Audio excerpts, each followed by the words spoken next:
पैलेट्री college में 5 दिवसीय faculty development का कार्यक्रम रखा गया था।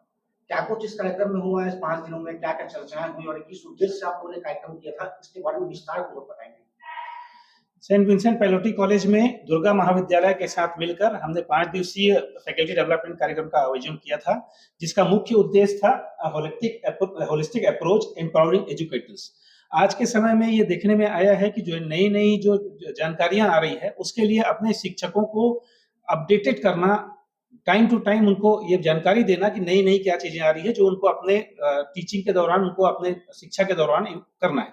इससे संबंधित हमने 5 दिन का अलग-अलग विषय पे एफडीबी का आयोजन किया था, जिसमें अलग-अलग जगह से हमारे विशेषज्ञ आए थे और उन्होंने अपने ज्ञान से, अपने नॉलेज से हमारे टीचर्स को अपडेटेड किया है, जिसके द्वारा आने वाले समय में प्रभावी शिक्षण वो कर सकेंगे। क्या कुछ फायदा होगा उससे? हर क्षेत्र में देखिए, सबसे पहले तो मनोवैज्ञानिक रूप से करने के लिए हमने सबसे पहले दिन जिस विशेषज्ञ को बुलाया था, वो आर्टिफिशियल इंटेलिजेंस के ऊपर उन्होंने फर्स्ट डे जो हुआ था, एक दिन आर्टिफिशियल इंटेलिजेंस का हुआ था, जिसमें कंप्यूटर से संबंधित जानकारी जो आज के डेट में जितना एआई से संबंधित है वो दिया था उन्होंने। इसके अलावा एक दिन हमने मानसिक स्वास्थ्य और शारीरिक स्वास्थ्य के ऊपर जानकारी दिया था, जिसमें शिक्षकों को खुद भी मानसिक रूप से स्वस्थ होना, स्ट्रांग होना जरूरी है आज के डेट में बच्चों को करने के लिए। इस तरह से एक दिन साइकोलॉजिस्ट अजवानी सर आए थे। इस तरह से अलग-अलग विषय पे हमने उनको एम्पावर्ड किया है, ताकि वो आने वाले समय में अच्छे से अच्छा प्रदर्शन अपने छात्रों के लिए कर सकें। दुर्गा कॉलेज से भी काफ़ी इंटरेस्ट दिखाया गया है इसमें, उसके विषय में क्या कहेंगी? मैडम आप क्या कहेंगी? देखिए, ये एक कोलैबोरेटिव एफडीपी था, जो मुझे डॉक्टर कुलदीप दुबे ने बोला कि हम मिलके करते हैं। आज का समय बदल गया है। आज के टीचर्स जो हैं वो पहले के टीचर्स से थोड़ा-सा अलग होके उनको काम करना पड़ रहा है। इसलिए आप देखेंगे कि जो टॉपिक है वो भी ऐसा था कि एम्पावर्ड एजुकेटर्स। तो ये एम्पावर्ड एजुकेटर्स मतलब हमारे जो टीचर्स हैं वो केवल क्लासरूम में नहीं पढ़ाएंगे, वो पूरी तरह से पर्सनालिटी डेवलपमेंट करेंगे हमारे स्टूडेंट्स का। इसके लिए एक तरह का आप कह सकते हैं ये फैकल्टी डेवलपमेंट प्रोग्राम ब्रेनस्टॉर्मिंग था टीचर्स का, जो कि फ्यूचर में इनको जो इनपुट ये 5 दिन मिला है, उससे ये बहुत सारी चीज़ों को समझ सकते हैं अपने-अपने डिपार्टमेंट्स में, अपने-अपने स्फीयर्स में, वो उसको इम्प्लीमेंट कर सकते हैं। तो मैं सोचती हूँ इस तरह के फैकल्टी डेवलपमेंट प्रोग्राम्स, जिसको कि मैं ब्रेनस्टॉर्मिंग कह रही हूँ, होते रहना चाहिए, ताकि टीचर्स जो हैं, जो एजुकेटर्स हो गए हैं, उनके लिए एक तरह से और आप कह सकते हैं प्रशिक्षण ज़रूरी होता है।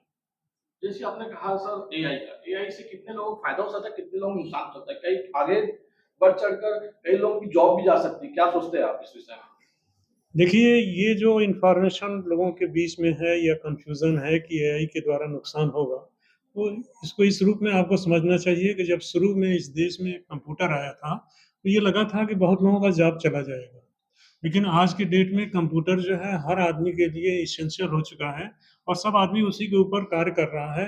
रेलवे टिकट से लेकर के हवाई जहाज़ के टिकट सबसे बुक वो उसी कंप्यूटर के द्वारा ही करता है। तो ऑलरेडी देश बहुत आगे बढ़ चुका है और जिस तरह से प्रोग्रेस वर्ल्ड में हो रहा है, उसके साथ अगर नहीं हम चलेंगे, हमारी गाड़ी छूट सकती है। हमको अगर उनके साथ रहना है, उनके चैलेंजेस को फेस करना है, तो हमको आगे आना पड़ेगा। जैसे आर्टिफिशियल इंटेलिजेंस में आपको बताएँ, जो टीचिंग यहाँ पर दी गई है, इस बात को आप समझने की कोशिश करिए कि जो 3rd सैटेलाइट हमारा जो चंद्रयान मिशन का भेजा गया था, उसकी लैंडिंग के समय का जो लास्ट मोमेंट था, वो आर्टिफिशियल इंटेलिजेंस के द्वारा किया गया, तब वो सक्सेसफुल हुआ। अगर इस नॉलेज को हम, जो कि एडवांस नॉलेज है, अगर नहीं जानते, तो शायद हमारी 3rd लैंडिंग भी कायदे से नहीं हो पाती। अतः समय के अनुसार जो आर्टिफिशियल इंटेलिजेंस है, उसके अनुसार से अपने ऑलरेडी टीचर्स को टीच करना बहुत ज़रूरी है। आजकल हमारे देश में ऑलरेडी 140 करोड़ में मोर देन 70% फेलोज़ जो है युवा हैं। अगर इस युवा शक्ति को अगर हम राइट डायरेक्शन में अगर लगा दें, जो साइंटिस्ट बन जाएँ या आपके टीचर्स बन जाएँ, जो ऑलरेडी एजुकेशन को आगे ले जा सकते हैं, लोगों को एजुकेट कर सकते हैं, तो आने वाले समय में हम शायद विश्व गुरु बनने के करीब पहुँच सकते हैं। इसके लिए केवल पैलोटी कॉलेज और दुर्गा कॉलेज का कोलैबोरेशन ही ज़रूरी नहीं है, बल्कि हर फील्ड में हमको ऑलरेडी ये कोलैबोरेशन करना पड़ेगा, क्योंकि हर एरिया के, चाहे लॉयर्स हों, चाहे ऑलरेडी टीचर्स हों, चाहे आपके डॉक्टर्स हों, चाहे इंजीनियर्स हों। आजकल के जो इंजीनियर्स हैं वो केवल हमारे देश में वर्क नहीं करते, बड़े-बड़े ब्रिज जो है वो दूसरे देशों का भी बनाते हैं।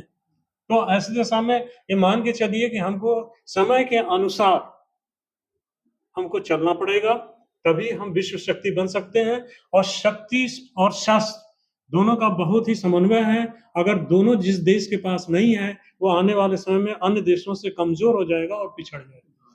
युवाओं के लिए कोई संदेश देना चाहेंगे आप हमारे माध्यम से? आपके माध्यम से ये देना चाहेंगे कि हर कॉलेज में एजुकेशन की क्वालिटी बढ़ाने के लिए टीचर की क्वालिटी को बढ़ाने पर ध्यान दिया जाना चाहिए।